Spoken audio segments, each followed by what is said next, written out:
Merry Christmas! This is a ladder and just pops on a ladder in the sky, and you thought, yeah, I'll give that a go, babe. They've got the baby! Hello, welcome to our review of The Church on Ruby Road, the Doctor Who Christmas Special 2023. We're in a different location to usual because it's Christmas Day and we are at my in-laws, and so the room might be a bit more echoey than it usually is. I'm not sure how the sound's going to come out, but yeah, we've just had a fun Christmas day and rounded it off by watching Doctor Who. It's fun. I've still got my Christmas hat on. I've got my new Doctor Who Christmas jumper on. I'm in the Christmas mood.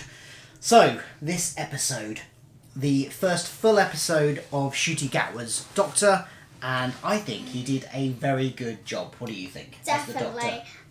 Especially at the start, like his dancing was really good as well. Yes, his dancing was really good.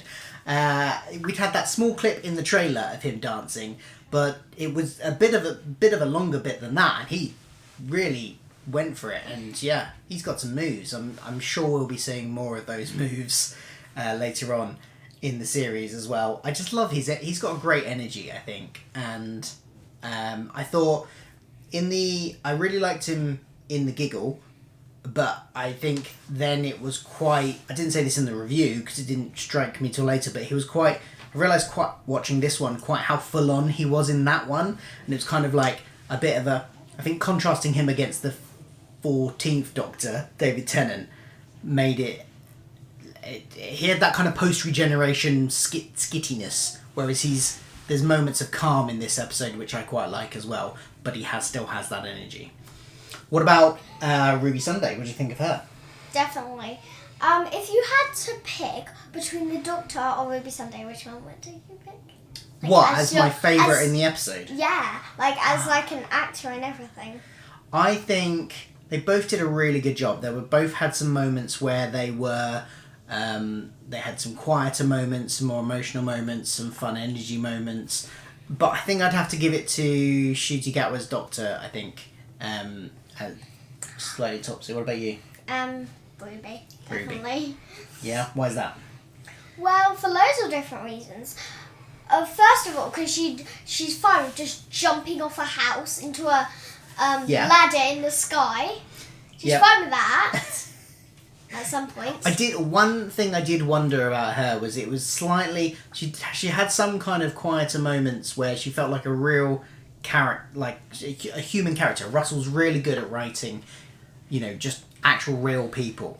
Where I think maybe it deviated from feeling like a real person a little bit and more like she was an action hero was those bits where she didn't seem to... Like the baby got kidnapped and she wasn't panicking.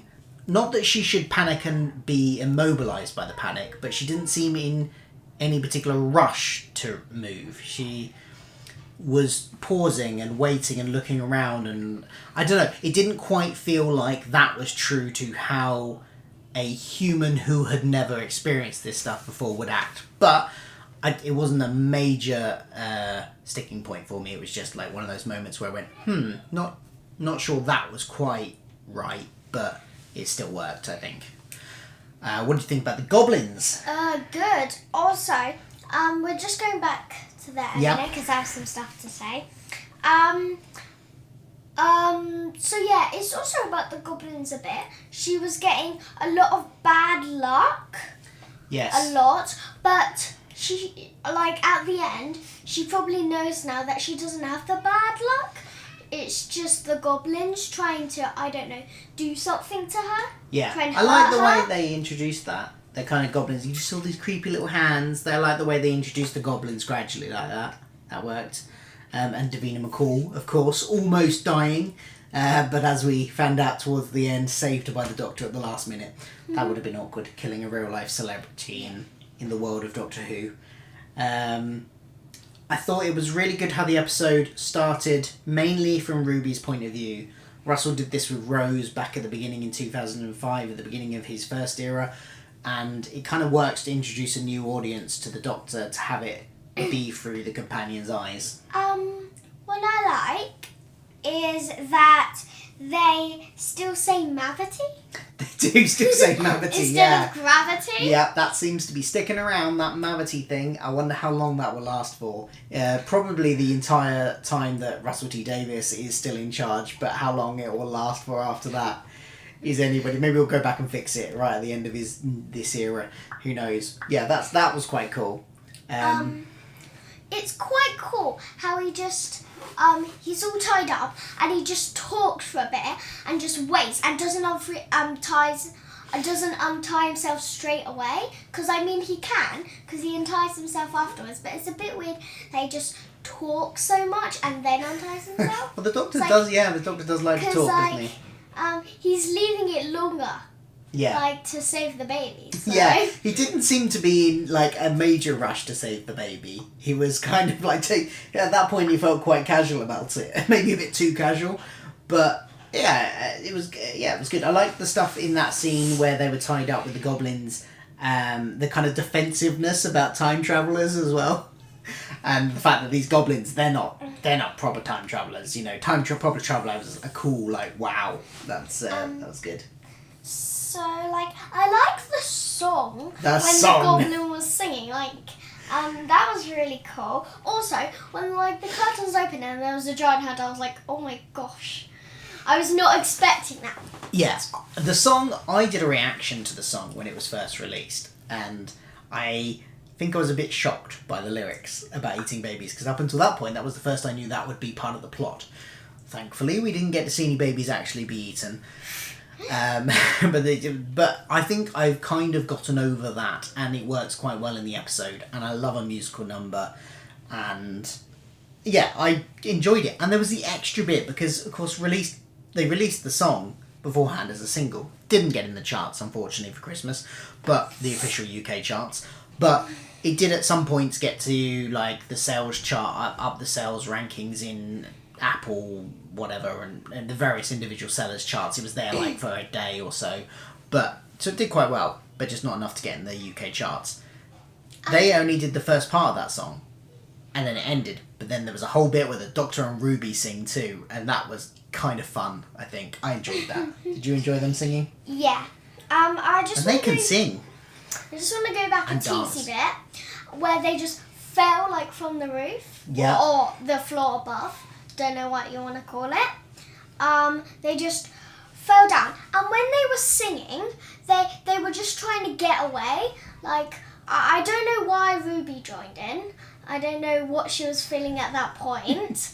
But then, I think it was just a getaway because, like, they're distracting them by singing. Yep. And then they just get the rope and swing off. Yeah, I will say from a realistic, who wants to be realistic in a fantasy sci-fi, but in a realistic point of view, the Doctor, could probably break into song like that off the drop of a hat. But the fact that Ruby could, and, know the tune and be able to just improv like that as well. Definitely. It's a little bit unrealistic, maybe, but then this is a sci-fi fantasy, so there's going to be some unrealism. It didn't ruin it for me, but that, I suppose, if you're being really nitpicky, would be one minor criticism of the plotting of it, I guess, kind of. Then there's, like, they just land on the roof, they quickly go in and put the baby down, and then just check all over, I don't know what you call it, room. Yeah, all over the flat. All over the flat. And because it's bad luck and the goblins could still be there, so they're, like, checking for any accidents or anything. Yeah. There was a really nice moment in that bit where they notices all the children on the fridge, and they have a little conversation about Ruby being adopted and all the children that the mum has adopted over the years and fostered over the years, and that was kind of really one of those slower moments, because this episode is very go for most of it. I think those little tiny moments where it slows down, you get to see some sort of slight emotion within the characters was good. And then it's kind of cool, let's just say, where the cracks appear, and then suddenly in a snap, Rose is gone. Yeah. And then Not her Rose. mum, Ruby, was gone. And then her mum doesn't even remember her. Yeah. Like, it's like she never existed. I know, and there was. I don't know if you noticed the like change in her mum, like how she, not just the fact that she didn't remember, but her whole attitude to life seemed to change. She was much more depressed, much like she was still fostering, but like she viewed it as a hindrance rather than the version of her mum we'd seen before, which viewed it as a joy.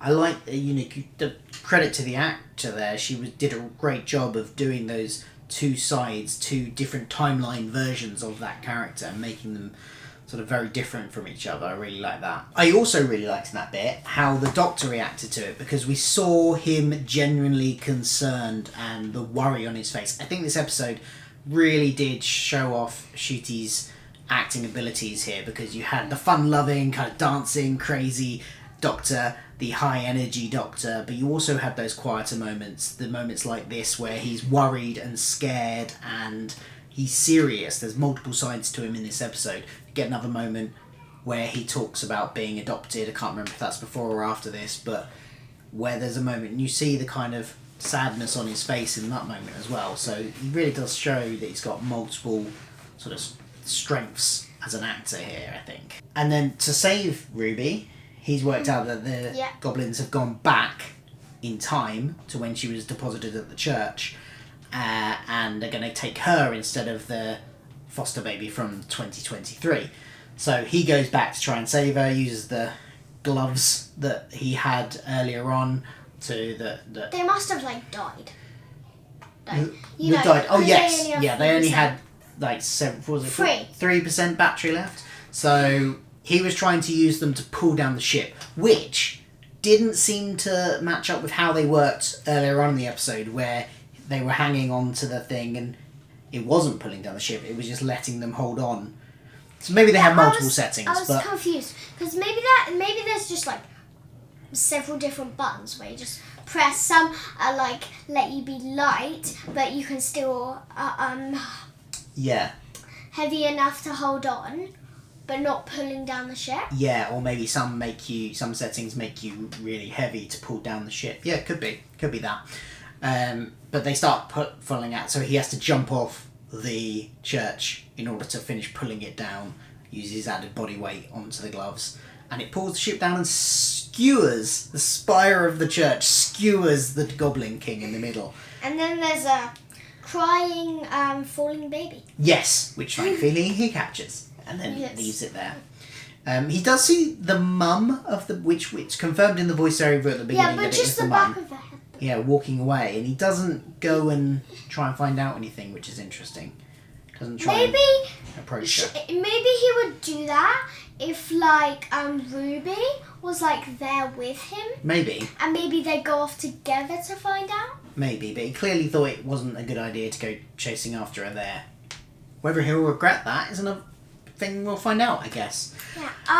Finally, at the end, near the end, it's like everything's back to normal. He rushes back up, and then Ruby's like, I turned around, and then you were gone. Yeah. So because he suddenly had disappeared from the room they were in, because he'd gone back in time.